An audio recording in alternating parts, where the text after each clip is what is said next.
Hello everyone. My name is Christoph Scherrer. I'm teaching international political economy at the University of Kassel within the framework of the Global Labor University, a network of universities around the world on 4 continents dedicated to the education of trade unionists on the issue of globalization. Today I want to talk about an issue that is rather controversial within the global labor movement. And it is the issue concerning international labor rights, which everyone likes, but the question is whether one should impose it on all countries. And those who are afraid of having it imposed on all countries feel that it might undermine their competitiveness. But what are those core labor rights? The International Labour Organization, sitting in Geneva, the oldest body of the United Nations, has come up with many conventions protecting labor, workers in the workplace and their rights. About a decade ago, they decided to highlight a number of rights, calling them the core labor rights. And the first among them is the freedom of association, the freedom to band together. And another one is collective bargaining. And one can actually then bargain with companies for better wages, working conditions, and so on. And then there are a couple of rights that try to eliminate certain labor practices, like forced labor, or the discrimination, or child labor. Now, all countries in the world violate these labor rights. And when we look at Germany, we can see that equal remuneration is not taking place for women. Women in many occupations get less than their comparable worth. However, in some countries, we find more labor violations, and especially the denial of the right to associate, to form trade unions on your own without state permission and without state meddling. And this is particularly true for the new export powerhouse, mainland China. And here we see not a very typical picture of China anymore, because they have extremely modern factories, but it is a picture that I have taken and which I have seen while visiting China. Now, these core labor rights are integrated into a larger body of international law.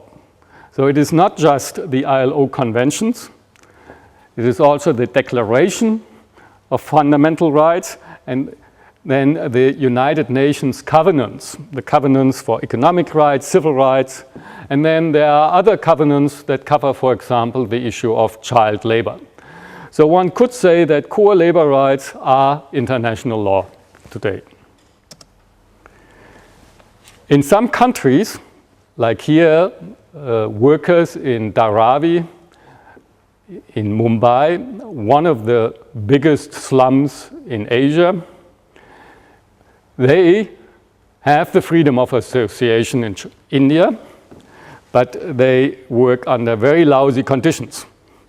Conditions of more than 12 hours a day, sleeping on the same floor of where they work. But in relationship to those who do not have the right, they have at least then the chance to organize themselves and to try to struggle for the improvement of their labor conditions.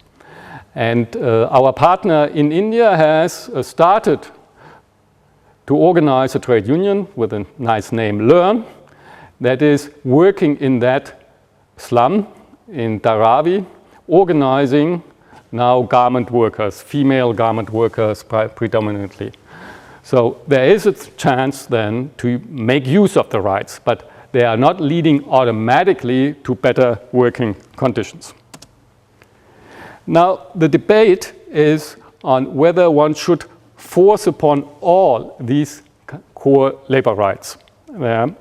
And the concern raised especially by the governments, of course also the employers' associations, but also some trade unions, was that if one adheres to these kind of rights, that one prices oneself out of the market, meaning that production costs will go up, and then one no longer can sell one's goods, and one would have less employment and less chance for development, losing the competitive advantage. When we look at economic textbook, we find that they support these concerns. The simple argument of supply and demand in the economic textbook is that whenever you have higher costs, then your sales prospects are harmed. You may sell less than what you would have done if your costs would be lower.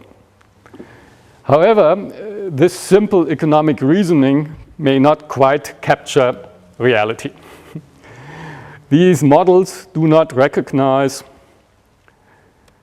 efficiency wages.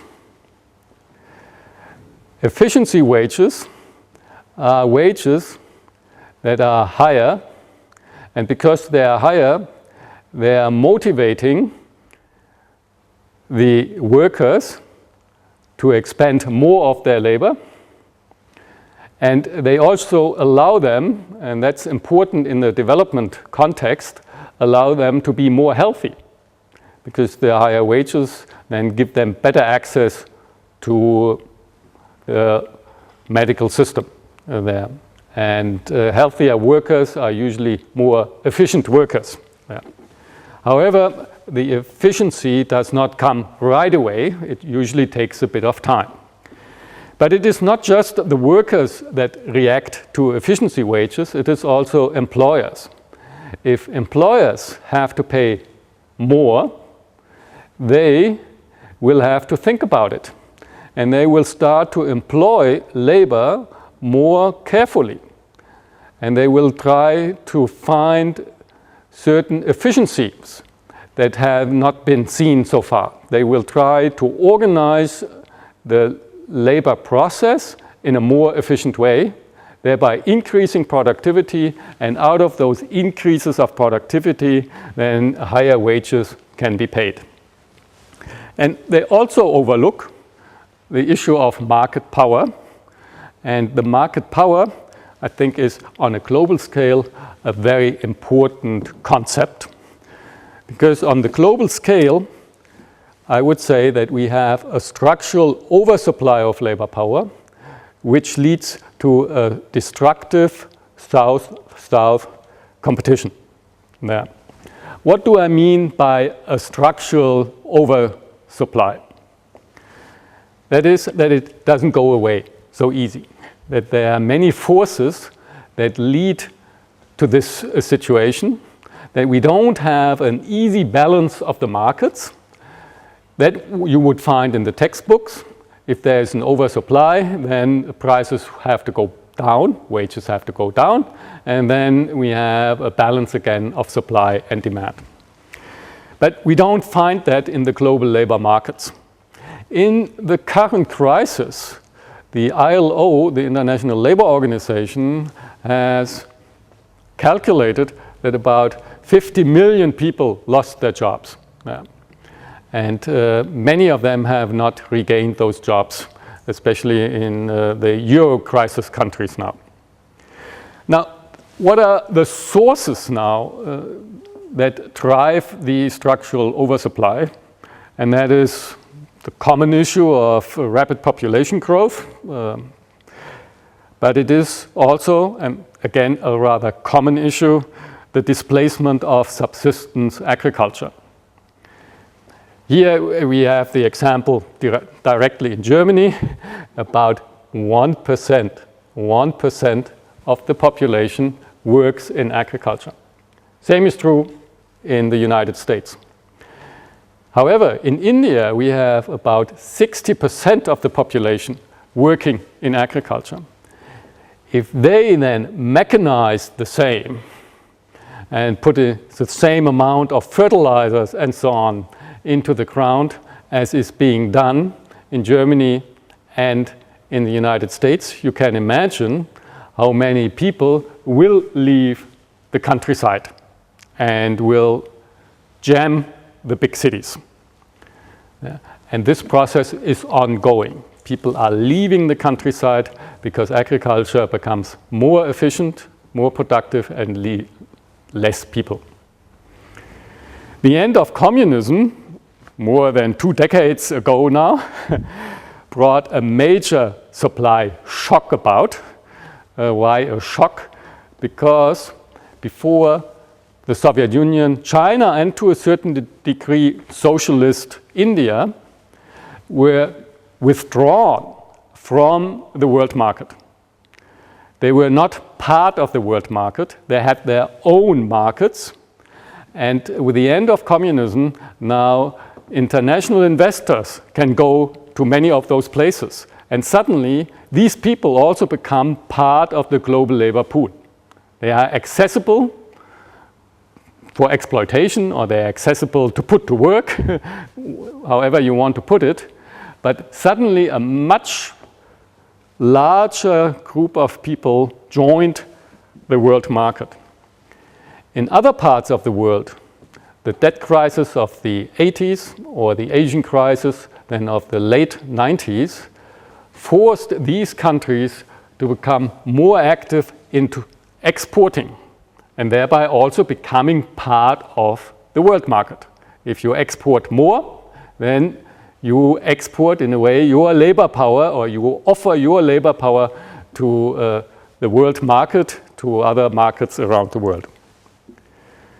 Now, if you have that oversupply, then the logical response would be to cut it, to withdraw. But for human beings, to withdraw labor is not so easy. A household that comes into dire straits, as we have seen in the Asian crisis, for example, in Thailand, might then need to send their kids to work in order to survive. Yeah. Withdrawing the kid from school and put the kid to work in order to feed the family, and thereby increasing actually the supply of labor power in the market. So it is a counterproductive move, but a rational move for the individual household. But overall, of course, it leads to more supply of labor power. Going back to agriculture is rather difficult, especially also with soil depletion and climate change and so on.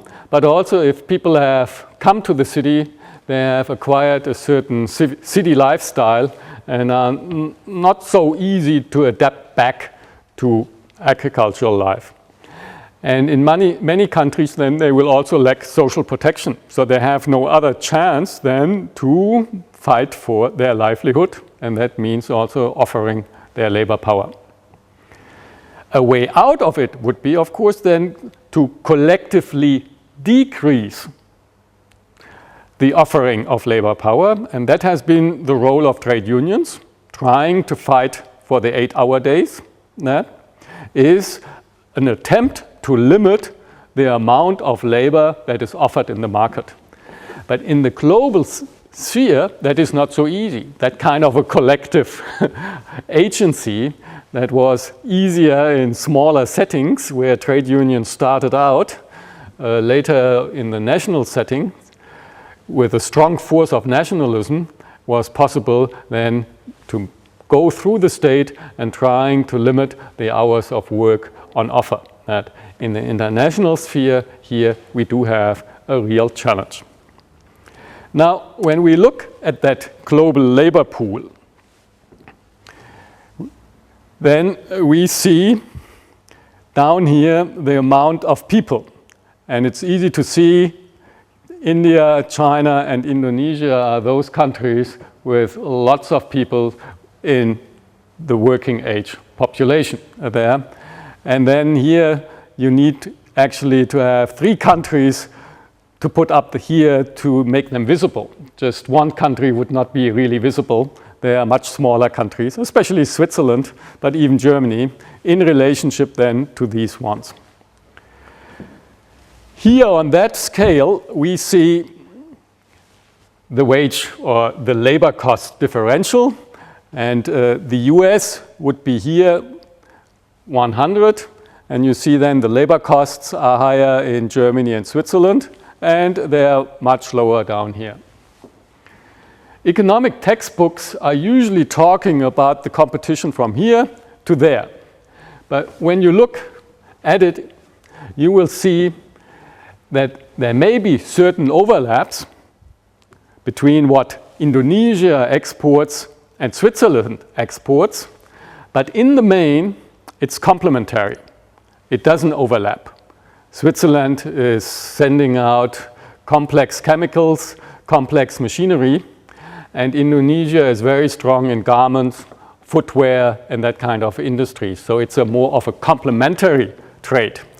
But down here, you have countries that are pretty much in the same business. Yeah. And it is the business that one can enter rather easily. And garment is one of those industries where you can enter with rather little capital and with little training requirements, because the employers get that training for cheap, for nothing, because the young female workers have gotten those skills in the household. They got that from learning in the household, so they didn't have to be sent to special schools, expensive training grounds and so on, to let them work in a garment factory. No, these kinds of skills, and which are real skills, but they were not acquired outside the household, they were acquired inside the household, in the family. Yeah. And so here, down here, we have quite an overlap of what they do, and we have easy market entrance, and that means we have also lots of competition. Lots of competition. Of course, we have also competition up here. When we look, for example, at the multinational Ford as a car company, which produces then in Belgium and in Germany, and in Germany close to Belgium. So the 2 factories are not that far apart. And when the one factory agrees to let the machines run longer, then of course the other factory might also have to follow suit, or the company will tell them that they might be closed down and they will relocate to Belgium or vice versa to Germany. So there is also competition there, but the competition is much less, because in order to enter the competition, you already have to have a huge capital stock and a very skilled labor force there, while for garment, you don't need that. So here at that end, you have that competition. When we take an example, we could look at the rather skill-intensive industry, the handmade carpets, but a skill that is also then learned in traditional ways. And we have seen that the market for carpets is pretty much dominated by a few companies, mainly serving Germany and the United States. Those are the 2 countries who really love carpets there, handmade carpets. And these companies then monitor, of course, their suppliers. And if one of those suppliers has a price increase of more than 15%, then they will change the source there. And one of a very major example for that was the fate of Iran, in a way the heartland of carpet making. They lost out in the global competition. One reason was a bit their campaigns against child labor. Another reason is the oil, which leads to a high exchange rate, which makes their labor-intensive products rather expensive to the outside. So they could no longer compete. So they were originally the heartland of handmade carpets. Now, to try to put that into a more theoretical language, the argument runs that the core worker rights, if they are implemented, will raise the cost in the short run. In the long run, we may have efficiency gains. That's the efficiency wage theory. But in the short run, they might lead to wages that are above what is called the market clearing price, meaning above what the customers would pay, and therefore they threaten the competitiveness. Companies can source then from another place. Yeah. And this is the more acute for regions which are quite comparable in their factor endowment. Factor endowment is the issue of how much capital they have, how much skilled labor force they have, or how labor intensive their industries are.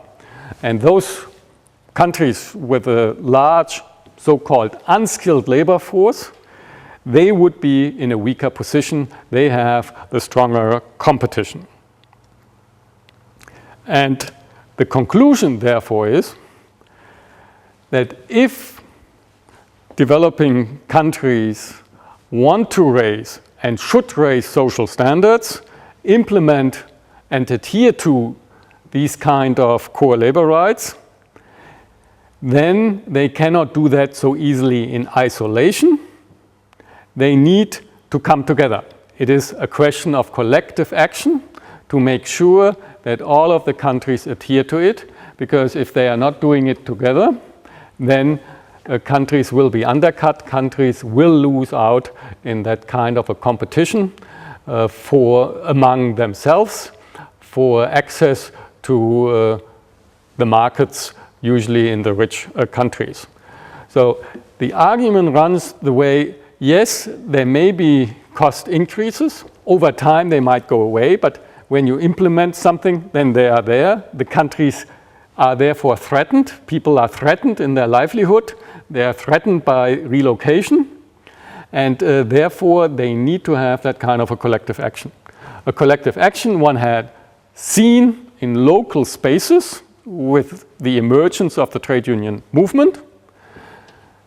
And that was in some places rather successful. It has been expanded to the national level, and now the task is, at least for the core, not everything, but at least for the core labor standards, to try to find a multilateral, a multinational solution. To finish it off, I want to highlight a very concrete campaign which is arguing on the same basis. Having noticed that in the Southeast Asian base, companies are using their market power and are acting in response to wage increases by threatening relocation, and if that doesn't work, by actually relocating to another place, to go from Malaysia to Indonesia, from Indonesia to Laos, and so on. And therefore, now in that region, a number of trade unions and non-governmental organizations have come together and are trying to fight for a floor wage, not for the core labor rights. As I have explained with India, they might not immediately lead to the same level what one needs for survival. So they go directly for standards and they ask for a wage floor in that region, stitching a decent wage. And I'll finish with a hint or a bit of an advertisement for some of the books from which I have drawn my argument. Most of them are in German, but the red one is in English. Thank you very much for your attention.